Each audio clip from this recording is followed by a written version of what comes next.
Corona virus को लेकर लगातार अपडेट आ रहा है, यानी कि कोविड-19 को लेकर, और हरियाणा में भी कोविड-19 ने दस्तक दे दी है।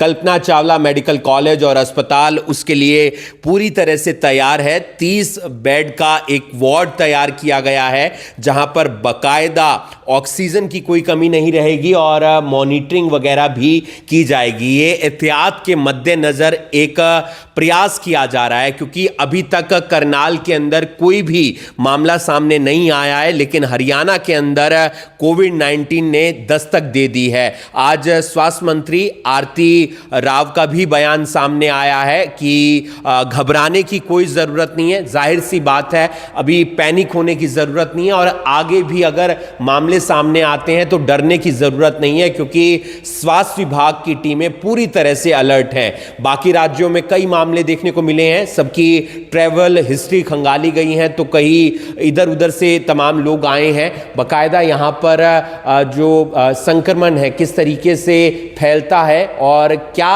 करें क्या ना करें, बाकायदा वो तमाम चीज़ें यहाँ पर लिखी गई हैं। कोरोना वायरस के जो लक्षण हैं, टेस्टिंग आगे प्रॉपर तरीके से होगी।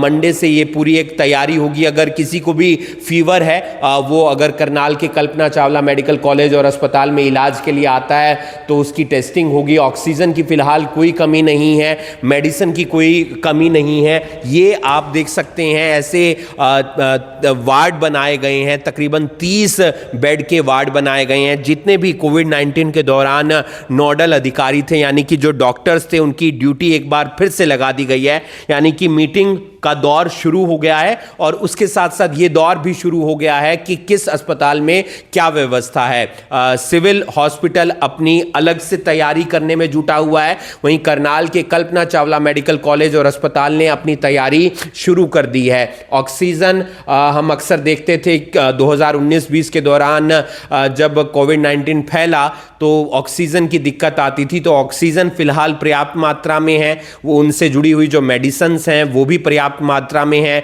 बेड एहतियात के मद्देनज़र 30 बेड का एक वार्ड बना दिया गया है, जहां पर मॉनिटरिंग की जाएगी। इसके अलावा मेडिसिन्स पर्याप्त मात्रा में उपलब्ध हैं, जो किट हैं वो अवेलेबल हैं, और जो भी अगर कमियां हैं तो वो 1-2 दिन तक दुरुस्त कर ली जाएंगी। इसके साथ साथ उन लोगों को ज़्यादा ध्यान देने की ज़रूरत है जो किडनी के मरीज़ हैं, फेफड़ों के मरीज़ हैं, हार्ट के मरीज़ हैं, क्योंकि एक कमजोरी अगर रहेगी, यानी कि इम्यूनिटी उनकी, यानी कि रोग प्रतिरोधक जो क्षमता है वो अगर कम होगी तो फिर दिक्कत होगी। यानी कि हमने अपना इम्यूनिटी सिस्टम जो है वो बूस्ट करके रखना है, वो पूरा मजबूत बनाना है। अगर वो हमारा पूरा मजबूत होगा तो कोविड-19 का भी कोई असर नहीं पड़ेगा। हमने देखा था कि कोविड-19 का असर उन्हीं लोगों पर ज़्यादा पड़ रहा था जिन पर इस तरीके की कोई बीमारी थी, परेशानी थी, चाहे वो हार्ट से जुड़ी हुई हो, किडनी से जुड़ी हुई हो या फेफड़ों से जुड़ी हुई हो। अगर हमारा इम्यूनिटी सिस्टम अच्छा रहेगा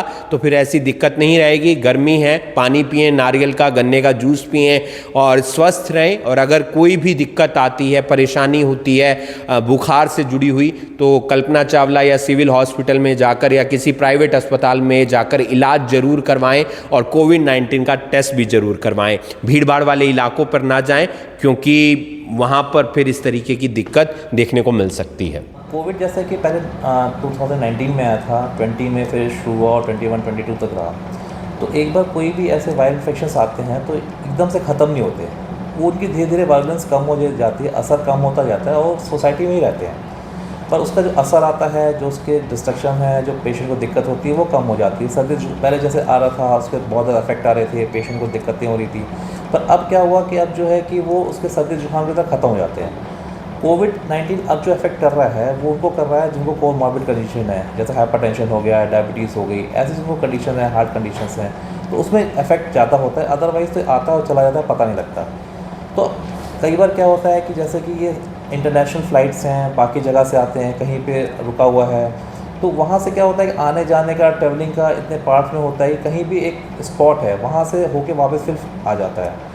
मेनली टेस्टिंग तो इनकी जैसे अभी ज़्यादा करते नहीं है, क्योंकि जब तक अनटिल के पेशेंट बहुत सीरियस हो, कोई इशू हो तो करते नहीं है। पर कई बार क्या होता है कि आईसीयू वगैरह में जब पेशेंट रिस्पॉन्ड नहीं कर होता, रेस्पिरेटरी प्रॉब्लम होती है, तो फिर हम इसका कोविड-19 का भी टेस्ट करते हैं। इसी में देखा गया अभी महाराष्ट्र में कुछ केसेस में हुआ कि हाँ कि वहाँ पे पॉजिटिव है, और वहाँ पे जिनको थोड़ी बहुत जैसे डायबिटीज़ या हार्ट डिजीज़ या कुछ थी तो एक दो पेशेंट जो कोलैप्स भी करे हैं। अदरवाइज़ तो सोसाइटी में है और चल रहा है, तो ऐसा कोई दिक्कत नहीं है। कल्पना चावला में हमने जो है कि हम जैसे गवर्नमेंट गाइडलाइंस आई हैं तो आज ही हमने एक मीटिंग करी। मीटिंग करके हमारे जो बाकी जो एचओडीज़ थे और बाकी हमारे जो कोविड नोडल अफसर थे हमने सारे एक्टिवेट करे। हमने अपना ये देखा कि हमारे पास इनफ ऑक्सीजन है, बाकी और भी रिक्वायरमेंट मेडिसिन वगैरह सारी अवेलेबल है हमारे पास। इसके अलावा हमने जो टेस्टिंग का था वो भी हमने सारे ऑर्डर कर दिए हैं ताकि जल्द से जल्द हमारे पास आ जाए और कोविड-19 की टेस्टिंग शुरू हो जाए। हमने अपना एक फ्लू क्लिनिक भी बना दिया है ओपीडी में, 4th फ्लोर पे ओपीडी में। वो जो है मंडे से एक्टिवेट हो जाएगा ताकि जो भी फीवर का पेशेंट आता है उसको जो है आके वहाँ पे अपनी टेस्ट करा सके। हमने एक वार्ड बनाया है, जो सस्पेक्टेड केस हैं कैजुअलिटी में आएंगे उनको हम वहाँ पे रखेंगे, और उसके बाद जो पॉजिटिव केसेस हैं उनके लिए 30 बेड्स का वार्ड हमने मेडिसिन में 4th फ्लोर में बना दिया है।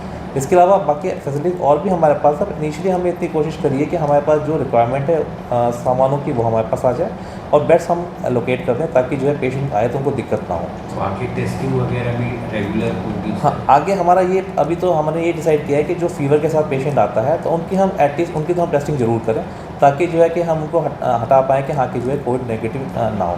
पर मेन इसमें अब इशू ये है कि हाँ कि जो पब्लिक है उनको ये अवेयर होना है कि जो सोशल डिस्टेंसिंग है, मास्क है, वो फॉलो करेंगे और केयर करेंगे। सर्दी जुकाम में अपने आप को खुद ही आइसोलेट कर दें, और जो है कि जैसा भी होता है सर्दी जुकाम भी दूसरे को आ सकता है तो वो ना हो।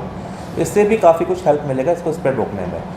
और कौन सी ऐसी डिजीज़ हैं जिन पर थोड़ा सा ज़्यादा प्रभाव कोविड-19 का पड़ रहा है? जैसे आपने हार्ट का बताया, मतलब ये कहते हैं ना कि जहाँ पे जैसे कि इसका ये है कि जो भी कोई अंग कमज़ोर है तो उसको ये ज़्यादा इफेक्ट करता है। अब जो हमारे पेशेंट्स हैं जिनको ऑलरेडी हार्ट की प्रॉब्लम है, किडनी की प्रॉब्लम है, ब्रेन स्ट्रोक्स हैं, इम्यूनिटी कम है, डायबिटीज़ हैं, तो उनमें ये ज़्यादा इफेक्ट करता है। एक डिजीज़ है तो उसके ऊपर ये फिर इफेक्ट इनका ज़्यादा आता है।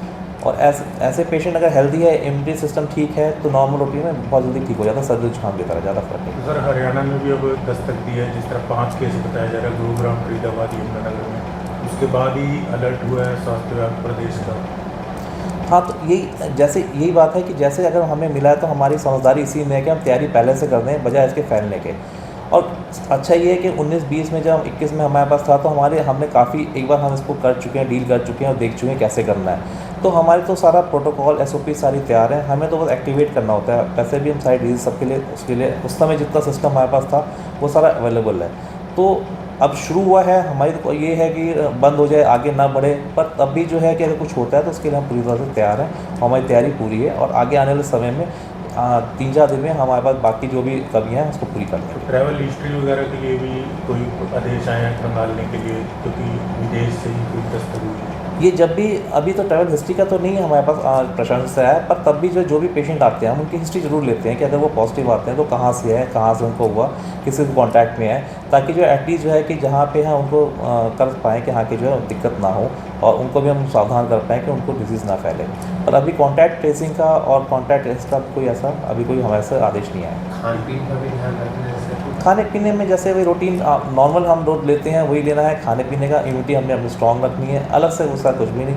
वैसे भी ये है कि गर्मी का मौसम है तो हमें मेरी सर्द और गर्म उसको एकदम से बदलना है कि AC के बाद एकदम से बाहर या बाहर से एकदम AC में ना जाए, क्योंकि सर्दी जुकाम भी होता है। फिर इस समय में जब हमारा कोविड-19 का शक है तो फिर हम इसको ऐसा अपने आप को फिर एक शुबह सा हो जाता है।